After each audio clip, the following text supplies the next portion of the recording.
الحمد لله رب العالمين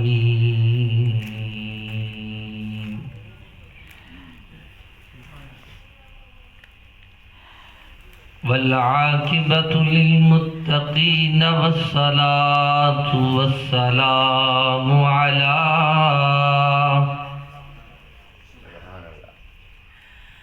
سيد الأنبياء والمرسلين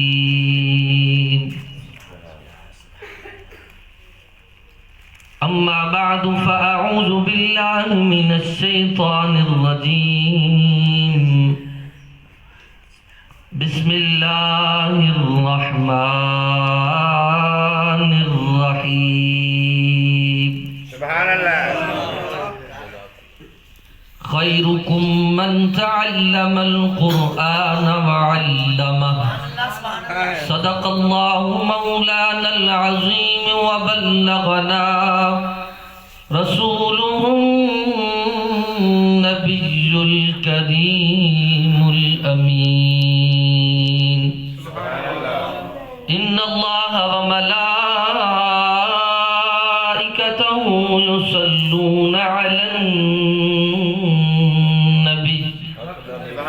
يا أيها الذين آمنوا صلوا عليه وسلموا تسليما.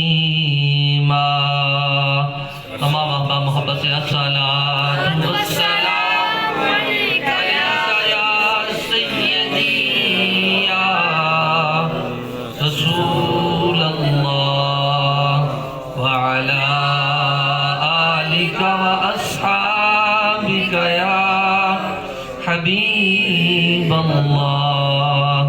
ایک بار پھر محبت سے الصلاۃ والسلام علیک یا محبوب رب العالمین.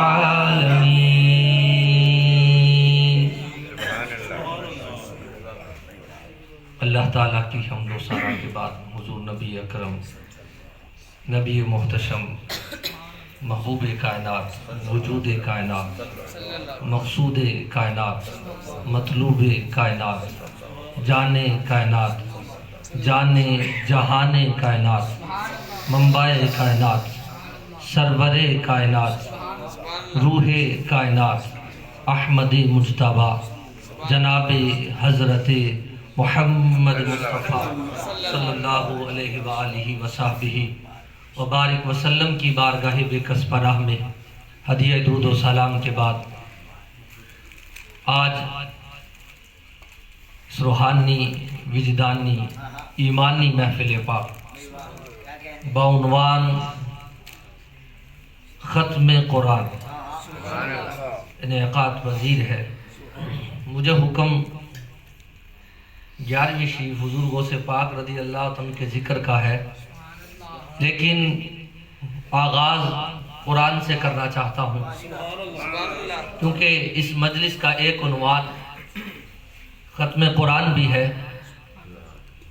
اور اگر محبوب اکرم صلی اللہ علیہ وسلم کی نگاہ کرم اور آپ کے قول کو دیکھا جائے تو اس کائنات کے اندر بسنے والی انسانیت، ہر شخص، ہر عہدہ، ہر مقام، ہر بلندی اپنی جگہ پر، ہر مقام اپنی جگہ پر، مگر محبوب یہ فرماتے ہوئے نظر آتے ہیں تم میں سے بہتر وہ ہے جو قرآن پڑھتا بھی ہے اور قرآن سکھاتا بھی ہے. قرآن پڑھتا بھی ہے اور قرآن سکھاتا بھی ہے. اور دیکھیے گا قرآن پڑھنا اور پڑھانا یہ فضیلت کی بات تھی. یہ بات ہمیں ہمارے محبوب نے بتائی، ہمارے آقا نے بتائی، مگر دیکھیے گا وقت بدلتا رہا، حالتیں انگڑائی لیتی رہی، وقت ہمیشہ تغیر و تبدل کے ساتھ گزرتا رہا. بڑی بڑی دستاریں دیکھی ہم نے سروں پر، بڑی بڑی دستاریں دیکھی. کبھی یہ کہتے ہوئے سنا کہ یہ گاؤں کا نمبردار ہے تو یہ اس کی دستار ہے. کبھی کوئی کسی افسر کے عہدے پر بیٹھتا ہے تو اس کے سر پر بھی دستار رکھی جاتی ہے، اور کبھی کوئی دلہن لینے کے لیے نکلتا ہے تو اس کے سر پر بھی دستار رکھی جاتی ہے، مگر سنو ایک واحد دستار ہے جسے دستار فضیلت کا نام دیا گیا ہے۔ ایک واحد دستار ہے جسے دستار فضیلت کا نام دیا گیا ہے۔ فقط وہ دستار وہی ہے جو ختم قرآن پر حافظ قرآن کے سر پر سجائی جاتی ہے اور اس کے سر پر پہنی جاتی ہے۔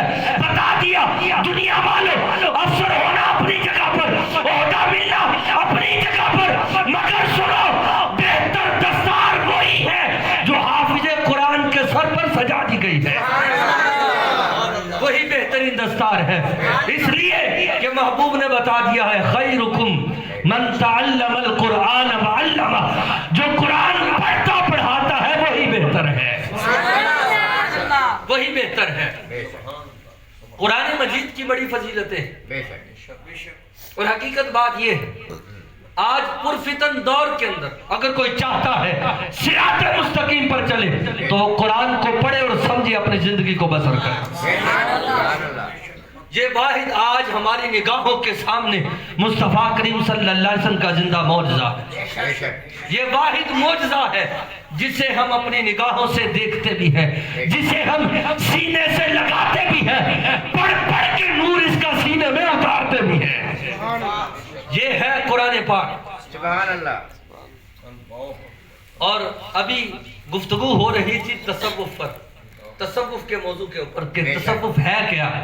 بڑی خوبصورت گفتگو تھی اگر انسان سمجھے، اور شاعر کی زبان میں میں ان کی گفتگو کو بیان کرنا چاہوں گا۔ شاعر کہتا ہے جنہ ویکھیا نہیں ہو کرن گلا، جنہ ویکھیا نہیں ہو کرن گلا، جنہ ویکھ لیا تے بول دے، جنہ ویکھیا نہیں تے کرن گلا، جنہ ویکھ لیا تے بول دے، جڑے محرم راز حقیقت تے اور راز حقیقت کھول دے، اور راز حقیقت کھول دے۔ اور تصوف ایک ایسا موضوع ہے، حقیقت بات ہے، یہ عقل سے نہیں دل سے سمجھنا پڑتا، دل سے سمجھنا پڑتا ہے۔ اگر انسان دل سے سمجھے تو پھر دل میں اترتا چلا جاتا ہے۔ اور جس طرح کہ میں نے قرآن کی بات کی، اب غوث سمدانی کی بات کرتے ہیں، قطب ربانی کی بات کرتے ہیں، شہباز لامکانی کی بات کرتے ہیں۔ یہ وہ غوث اعظم ہے کہ جن کو اللہ تعالیٰ نے ولیوں کے اندر امام بنا کر بھیجا ہے۔ یہ حضور غوث پاک رضی اللہ تعالیٰ عنہ۔ اور آپ کی زندگی ہمارے لیے مشعل راہ بھی ہے، آپ کی سیرت کے پہلو ہمارے لیے بہترین زندگی گزارنے کا طریقہ اور سلیقہ بھی بتاتے ہیں۔ حضور غوث پاک رضی اللہ تعالیٰ عنہ، آپ کے متعلق بازار والوں نے لکھا ہے، جن کی آپ کے مدرسے کے قریب دکان تھی، انہوں نے لکھا ہے کبھی بھی ایسا نہیں ہوا کہ حضور غوث پاک کو پہلے سلام ہم نے کر لیا ہو، کبھی بھی ایسا نہیں، کبھی بھی ایسا نہیں ہوا کہ آپ بازار سے گزرے ہو اور ہم نے پہلے سلام کیا ہو۔ بڑی کوشش کی مگر ہر بار سلام ہمیں غوث اعظم کہتے تھے۔ یہ ہے آپ کی سادگی کی ایک داستان، یہ ہے سادگی کی داستان کہانی، کس قدر سادگی۔ اور ہمارے ہاں ہوتا ہے کہ لوگ ہمیں سلام کریں، ہم کسی کو سلام نہ کریں۔ میرے پاس ہوتا ہے نا، اس لیے میں کہتا ہوں مجھے لوگ سلام کریں، میں کسی کو کیوں کروں۔ اصل مسئلہ یہ ہے سیرت مصطفیٰ اور سیرت اولیاء کو ہم نے پس پس ڈالا ہوا، جو سادگی کا رنگ ان کے اندر تھا وہ آج ہمارے اندر موجود نہیں ہے۔ ہم چاہتے ہیں لوگ ہمارا استقبال کریں، لوگ ہم سے مصافحہ کریں، ہم کسی کی طرف نہ جائیں، مگر حضور غوث پاک رضی اللہ تعالیٰ جب بھی بازار سے گزرتے تو دکان والے کوشش بھی کرتے مگر کبھی کامیاب نہ ہوئے۔ اور اسی طرح حضور صلی اللہ علیہ وسلم کی سیرت کا ایک پہلو بھی اسی پر حضور غوث پاک مصطفیٰ کریم صلی اللہ علیہ وسلم کی سیرت کی ایک چمکتی ہوئی تصویر ہے۔ حضرت علی المرتضیٰ شیر خدا رضی اللہ عنہ بیان کرتے ہیں، میں کئی مرتبہ حضور کی بارگاہ میں حاضر ہوا، میں نے کوشش کی کہ حضور کی بارگاہ میں سلام میں کروں، جواب مصطفیٰ دے، مگر کبھی ایسا نہیں ہوا۔ ہر بار جب بھی حضور مجھے دیکھتے، حضور مجھے پہلے سلام کہا کرتے تھے۔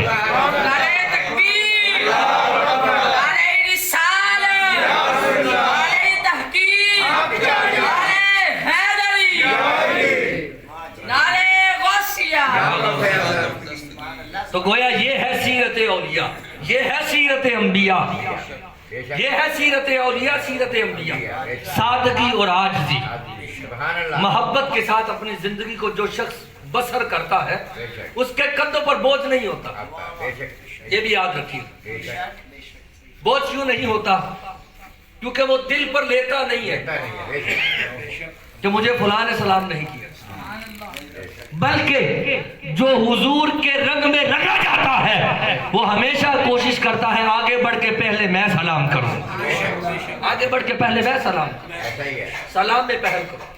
افسوس سلام آتی الطعام، نبی رحمت علیہ السلام کا فرمان ہے، فرمایا سلام پھیلاؤ اور کھانا کھلاؤ، کھانا کھلاؤ۔ تو حضور غوث پاک رضی اللہ عنہ کی سیرت کے ایک واقعہ کے بعد اگلی گفتگو آپ کے چند جو زندگی کے معاملات اور واقعات ہیں ان پر کرنا چاہوں گا۔ حضور غوث پاک رضی اللہ تعالیٰ کے متعلق جس طرح گفتگو ہو رہی تصوف سمجھ نہیں آتی، یہ دل سے سمجھا جائے تو سمجھ آتی ہے۔ حضور غوث پاک رضی اللہ عنہ ایک بار تشریف فرما تھے کہ ایک شخص حاضر ہوا، آ کر کہنے لگا حضور میرے ہاں اولاد نہیں ہے، میرے ہاں اولاد نہیں ہے۔ میں نام بھی بتاؤں گا جسے ابن العربی کے نام سے آج بھی لوگ یاد کرتے ہیں، یہ آپ کی دعا کا صدقہ تھا، یہ آپ کی دعا کا صدقہ تھا۔ شیخ محی الدین اکبر ابن العربی آج بھی لوگ، اور حیرت کی بات یہ، اس سے حیرت کی بات یہ ہے شیخ ابن العربی کی زندگی پر غیروں نے بھی پی ایچ ڈی کر رکھی ہے، غیروں نے، کافروں نے۔ شیخ ابن العربی یہ وہ شخص ہے، حضور غوث پاک رضی اللہ عنہ کی بارگاہ میں شیخ عربی حاضر ہوئے، عرض کرنے لگے حضور میں ہاں اولاد نہیں ہے۔ حضور غوث پاک رضی اللہ تعالیٰ عنہ نے آسمان کی طرف دیکھا، مراقبہ فرمایا، فرمایا کہ شیخ عربی تیرے ہاں تو اولاد نہیں، وہ بھی ولی تھے، جو بیٹا لینے آئے وہ بھی اللہ کے ولی تھے۔ جب یہ جملہ کہا تو کہنے لگے حضور یہ تو مجھے بھی پتا ہے، یہ تو مجھے بھی پتا ہے، میری تقدیر میں اولاد نہیں ہے، مگر یہاں آنے کا فائدہ کیا ہے؟ یہاں آنے کا فائدہ کیا ہے؟ اب حضور غوث پاک رضی اللہ عنہ نے جلال کے ساتھ دیکھا اور دیکھ کر فرمایا چل اٹھ میرے پیچھے آ، میرے پیچھے آ، اپنی پشت کو میری پشت کے ساتھ لگا، اپنی پشت کو میری پشت کے ساتھ لگا۔ اور اگر میں یہ کہوں کہ ابن العربی غوث اعظم کے بیٹے ہیں تو یہ غلط نہیں ہے۔ جب پشت لگی تو دعا فرمائی، دعا فرمائی، جلال میں یہ الفاظ کہے، کہا اے شیخ عربی میری پشت کے اندر صرف ایک ہی بچا تھا، وہ بھی تمہیں دے دیا ہے، میری پشت میں ایک ہی بچا تھا وہ بھی تجھے دے رہا ہے۔ وہ شیخ عربی، آج تو لوگ کرامات پر سوال کرتے ہیں، آؤ شیخ عربی کی ایک بات سنانا چاہتا ہوں۔ شیخ ابن العربی ہے کون؟ محی الدین اکبر ہے کون؟ یہ وہ شخص ہے جو تفسیر لکھ رہا تھا۔ حضور ضیاء الامت نے اپنی زندگی کے اندر آکسفورڈ یونیورسٹی کا وزٹ کیا اور وہاں لائبریری کے اندر شیخ محی الدین اکبر کی ہاتھوں سے لکھی ہوئی تفسیر کو دیکھا. اپنے تو اپنے غیر بھی مار رہے ہیں. وہ ہے محی الدین اکبر. محی الدین اکبر. اب ہوا کیا؟ تفسیر دیکھی.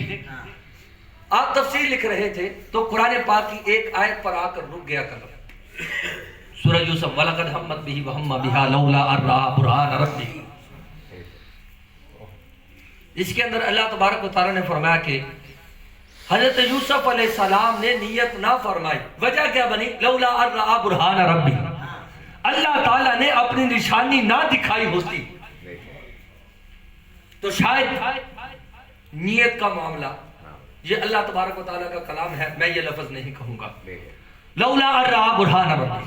مسئلہ یہاں رکا کہ اللہ تعالیٰ نے اپنی نشانی دکھائی. تو یوسف علیہ السلام کو اپنی نشانی دکھائی.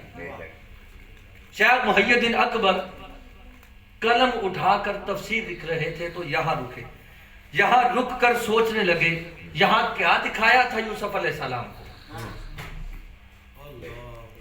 کیا دکھایا تھا یوسف علیہ السلام کو. قلم رک گیا.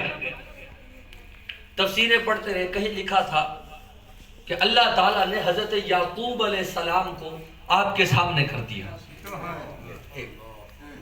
دوسرا, جبریل امی کو. تفسیر مفسرین اپنے رائے کے مطابق لکھتے رہے. دوسری, کہا کہ اللہ تعالیٰ نے جس کنویں کے اندر حضرت یوسف علیہ السلام کو پھینکا گیا تھا اس کنویں کو آپ کی آنکھوں کے سامنے کر دیا.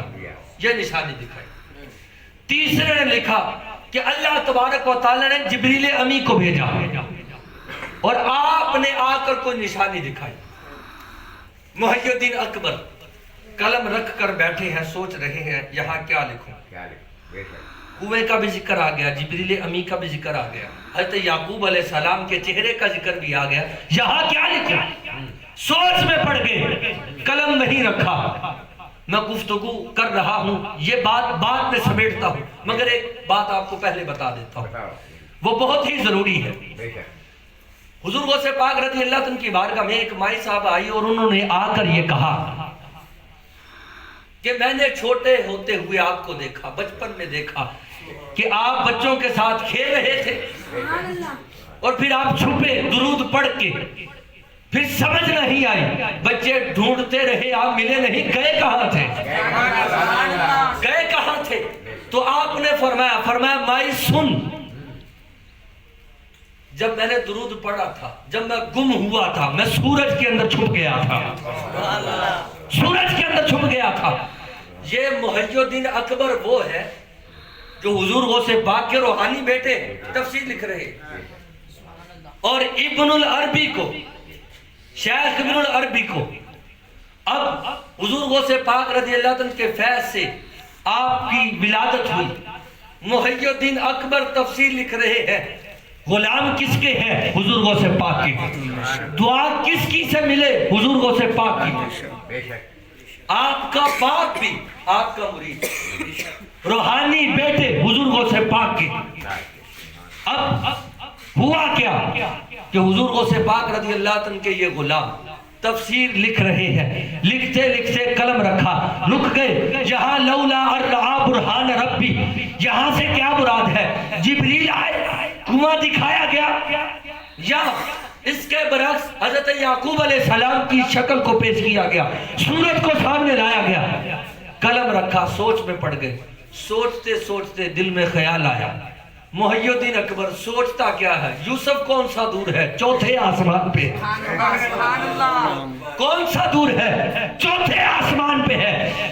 اور ابن العربی شیخ محی الدین اکبر نے درود پاک پڑھا, قلم وہی تھا, صفا وہی تھا, چھلاک لگائی, چوتھے فلک پر پہنچ گئے. حضرت یوسف علیہ السلام سے پوچھتے ہیں, اے یوسف, اے اللہ کے پیغمبر, بتا رب تعالیٰ نے اس وقت تجھے کون سی نشانی دکھائی تھی؟ کون سی نشانی دکھائی تھی؟ یہ ہے حضور غوث پاک کے روحانی بیٹے. اور حضور غوث پاک رضی اللہ عنہ نے فرمایا نیک روحیں اور بد روحیں مجھ پر پیش کی جاتی ہے. فرمایا میں بیٹھتا زمین پر ہوں مگر میری نظر لوح و قلم پر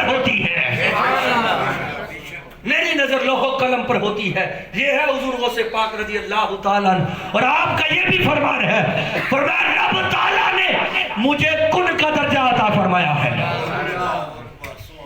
کن کا درجہ عطا فرمایا ہے۔ اور اسی کے ایک تفسیر کے اوپر میں ایک بات سنانا چاہتا ہوں۔ ایک عورت آپ کی بارگاہ میں حاضر ہوئی، عرض کرنے لگی حضور اولاد نہیں، رب تعالیٰ کی بارگاہ میں دعا کی، فرمایا مولا ایک بیٹا دے، آواز آئی ایک نہیں ہے، فرمایا مولا 2 دے، پھر آواز آئی اے غوث اعظم ایک بھی نہیں ہے، فرمایا مولا 3 دے، فرمایا اولاد ہے ہی نہیں، ایک نہیں ہے، فرمایا مولا 4 دے، یہاں تک کہ دعا پڑھتی رہی 7 تک پہنچے تو غیب سے آواز آئی اے عبد القادر رک جا، تیرے کہنے پر ہم ساتھ دے رہے ہیں، تیرے کہنے پر ساتھ دے رہے ہیں۔ تقدیر میں ایک بھی نہیں تھا، مگر رب تعالیٰ نے حضور غوث پاک کے حکم سے اس مائی کو 7 بیٹے عطا فرمائے، اور بیٹے ہی نہیں عطا فرمائے، بیٹے نہیں عطا فرمائے، بلکہ حضور غوث پاک رضی اللہ عنہ نے یہ بھی ارشاد فرمایا، فرمایا جو 7 کے 7 ہوں گے صرف تیرے بیٹے نہیں ہوں گے بلکہ وقت کے ابدال اور ولی ہوں گے، بلکہ وقت کے ابدال اور ولی ہوں گے۔ یہ ہے حضور غوث پاک رضی اللہ عنہ کی نگاہ ولی میں وہ تاثیر دیکھی، بدلتی ہزاروں کی تقدیر دیکھی۔ حضور غوث پاک رضی اللہ عنہ کی سامنے مائی صاحبہ بیٹھی ہوئی، کہنے لگی، وہ گاؤں کی رہنے والی تھی، کہنے لگی اے عبد القادر یہ کیا کہہ رہے ہو، یہ کیا کہہ رہے ہو کہ سورج میں تم چھپ گئے۔ حضور غوث پاک رضی اللہ عنہ مسکرائے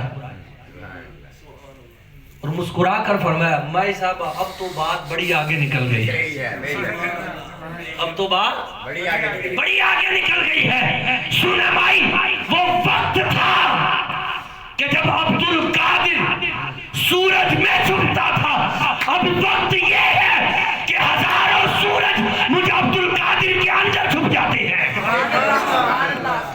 ہزاروں سورج مجھے عبد القادر کے اندر چھپ جاتے ہیں۔ وہ وقت تھا کہ عبد القادر سورج کے اندر چھپا تھا، آج وقت ہے کہ ہزاروں سورج مجھے عبد القادر کے اندر چھپ جاتے ہیں۔ حضور غوث پاک رضی اللہ عنہ کا مقام کون سمجھے؟ جس نے قرآن کو پڑھا ہو، جس نے قرآن کو سمجھا ہو وہ مانے گا۔ واقعی غوث اعظم رضی اللہ عنہ کا مقام بہت ہی عرفہ اور اعلیٰ ہے، بہت عرفہ اور اعلیٰ ہے۔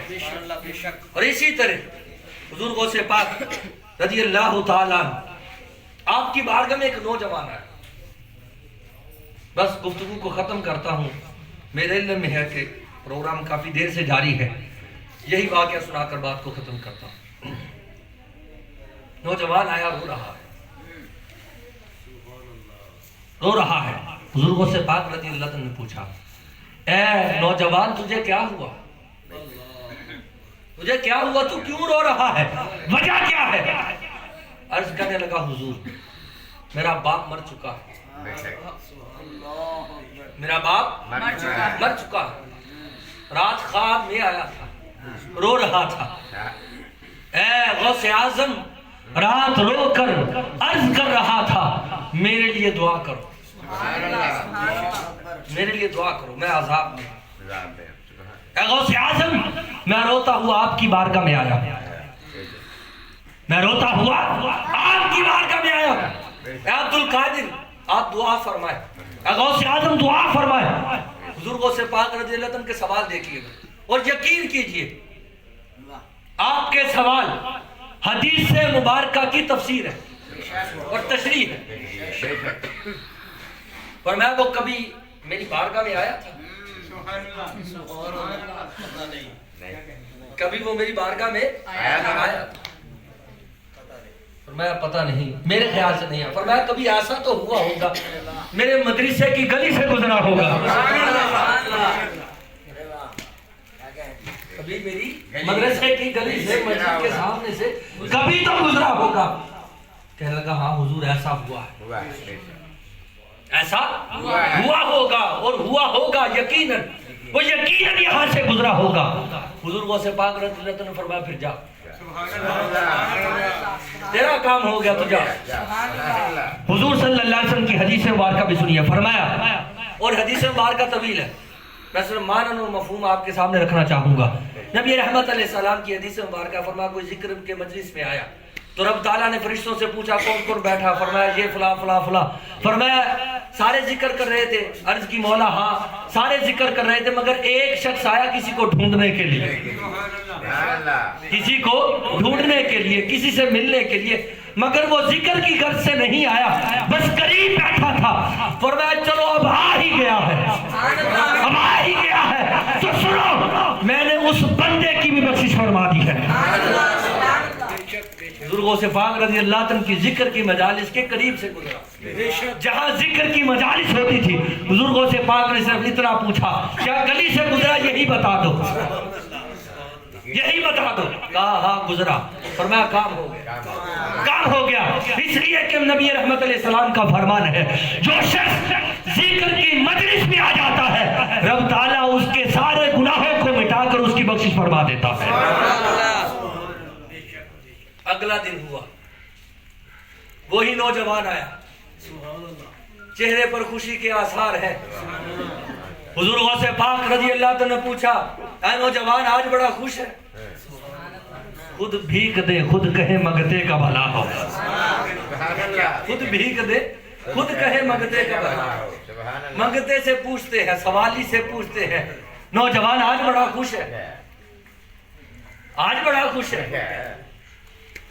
عرض کرنے لگا حضور آج رات خواب میں پھر میرا باپ آیا تھا, میرا والد پھر خواب میں آیا تھا, بڑا ہی خوش تھا, جنت کے گل و گلزار کے اندر ٹہل رہا تھا, ٹہل رہا تھا اور ٹہل رہا تھا. میرے ساتھ گفتگو کی, میرے ساتھ باتیں کی. میں نے پوچھا اے میرے والد محترم اب کیا حال ہے؟ تو کہنے لگا بڑا خوش ہوں, رب تعالیٰ نے مجھے جنت عطا فرما دی ہے. بڑا خوش ہوں, رب تعالیٰ نے مجھے جنت عطا فرمائی ہے. گروہ سے پاک رضی اللہ عنہ نے فرمایا کوئی اور بات بھی کی؟ کوئی اور بات بھی کی؟ ہاں حضور ایک اور بات یہ تھی, میرے والد نے مجھے نصیحت کی جب تک زندہ ہے غوث پاک کی بارگاہ میں آتا جاتا رہا کرتا. جب تک زندہ ہے غوث پاک کی بارگاہ میں آتا جاتا رہا. یہ غوث کی بارگاہ ہے, یہ غوث اعظم کی بارگاہ ہے. حضور غوث پاک رضی اللہ عنہ کا مقام بہت اعلیٰ ہے, بہت عرفہ ہے. انسان کی عقل وہاں تک نہیں پہنچ سکتی جہاں تک رب تعالیٰ نے اپنے محبوب بندے کو مقام عطا فرمایا ہے. حضور غوث پاک رضی اللہ عنہ کا مقام بہت اعلیٰ اور عرفہ ہے.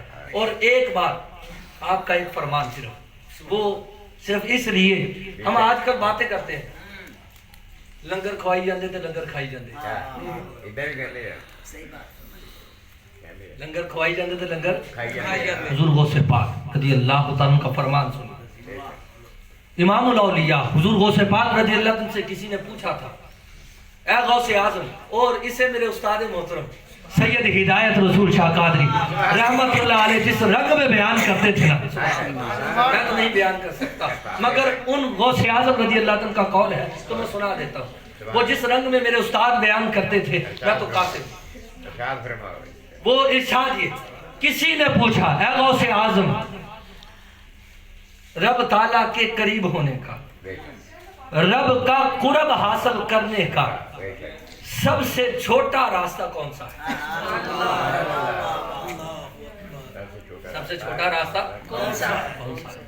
بزرگوں سے پاک رضی اللہ عنہ نے یہ نہیں فرمایا تہجد پڑھنا, سجدے بڑھا دینا, تسبیح بڑھا دینا. منکر نہیں, انکار نہیں کرنا معذرت کے ساتھ, کوئی غلط مطلب نہ لے لے, نمازیں چھوڑنا بند نہ کر, نمازیں نہ چھوڑ دے. مگر حضور سے پاک رضی اللہ عنہ کا فرمان, آپ نے یہ نہیں فرمایا کہ تسبیح کرنا, تہجد ادا کرنا, مگر حضور سے پاک نے یہ فرمایا سب سے چھوٹا راستہ رب تعالیٰ کا قرب حاصل کرنے کا یہ ہے کہ لوگوں کو کھانا کھلاؤ, لوگوں کو کھانا کھلاؤ. اور یہ قول بتا کیا رہا ہے صرف عبادت مقصود نہیں ہے انسان کے پیدا ہونے کی، انسان کی تخلیق کی عبادت مقصود نہیں ہے، بلکہ بندوں کے ساتھ محبت بھی مقصود ہے، بندوں کے ساتھ پیار رکھنا بھی مقصود ہے، بندوں کے ساتھ تعلق رکھنا بھی مقصود ہے۔ انسان کی تخلیق کے مقاصد میں ایک مقصد یہ بھی بہت اہم ہے کہ جہاں وہ اپنے رب کو راضی رکھتا ہے، اپنے دوستوں کو، اپنے بھائیوں کو بھی راضی رکھے۔ اللہ تبارک و تعالی مجھے اور آپ کو بھی بزرگوں سے پاک رضی اللہ عنہ کے ملفوظات کو سمجھتے ہوئے اور آپ کے مقام کو سمجھتے ہوئے زندگی گزارنے کی توفیق عطا فرمائے۔ آخر دعوانا